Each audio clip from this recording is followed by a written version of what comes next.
Shalom, giving all praises to Yahweh, Bahashem, Yahweh Shai, Bahashem, Rakah Kodash. Double honors to the apostles and the bishops of Great Millstone. And Yahweh Bahashem, Yahweh Shai, Bahashem, Rakah Kodash, Brakatham, to the 144,000 servants as well as the remaining elect of Israel. So real quick, I just came across this post on Instagram. It's from Bloomberg TV, and they're covering the Prime Minister from Denmark. And you know, I've done a lesson on this topic earlier in the morning in regards to the tensions between the United States and Denmark, which, by the way, again, Denmark is one of the 10 horns that we read about in the book of Revelation 17 and 16. It's a part of the NATO alliance.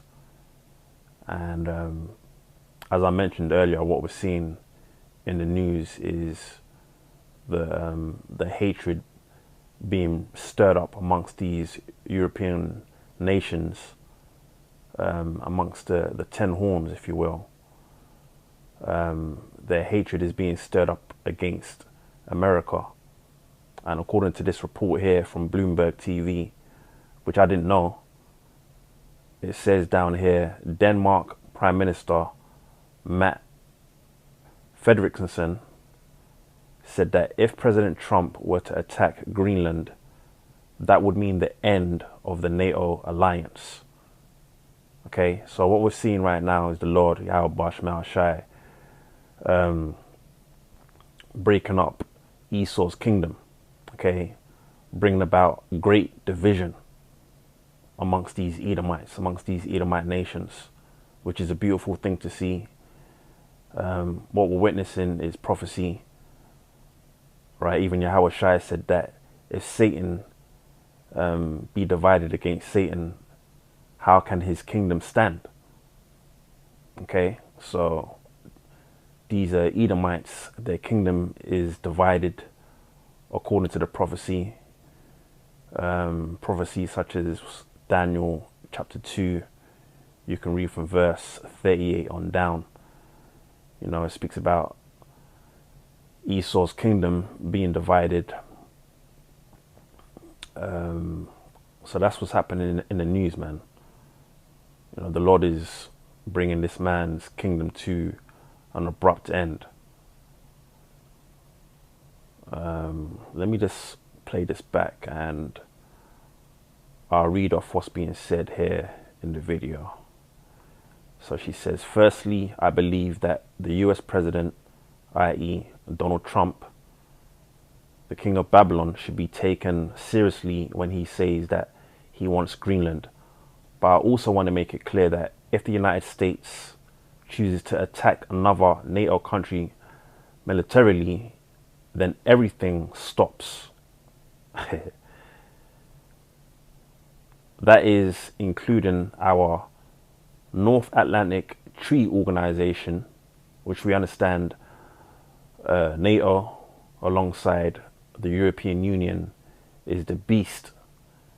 You know, it's the revival of the ancient pagan Roman Empire today, with America spearheading that whole hegemony. NATO being the military end of that alliance, and the European Union being the economic, political division of that hegemony. Okay, so this woman is saying that if he attacks, it's the end of NATO. That is including our NATO and thus the security that has been provided since the end of World War II, which is known as the second woe in the Bible. And what does it say about the second woe? Revelation 11 verse 14. The second woe is past, and behold, the third woe cometh quickly, World War III, which is on the horizon. Okay, we're in the midst of World War III. It's going to escalate, and it's going to escalate to a nuclear war, and it's going to result in the complete destruction of this place that you know as America, Babylon the Great. Okay, Obadiah verse 7. It's going down, man. Denmark has always been a good ally of the United States. We want to continue to be so. But I also have to address that some of what is being said from the American side, and of course, we will not accept a situation where we and the Greenland are threatened in this way. So she ain't backing down. You know, we'll see what comes of this. But again, this is what's happening in terms of geopolitics, in terms of Esau's kingdom, which is currently being divided through the spirit and power of Yahweh Shema Shai. So I pray and hope that you brothers and sisters out there were edified. This is just a brief update pertaining to the lesson that I done earlier. Until next time, I'll say Shalom.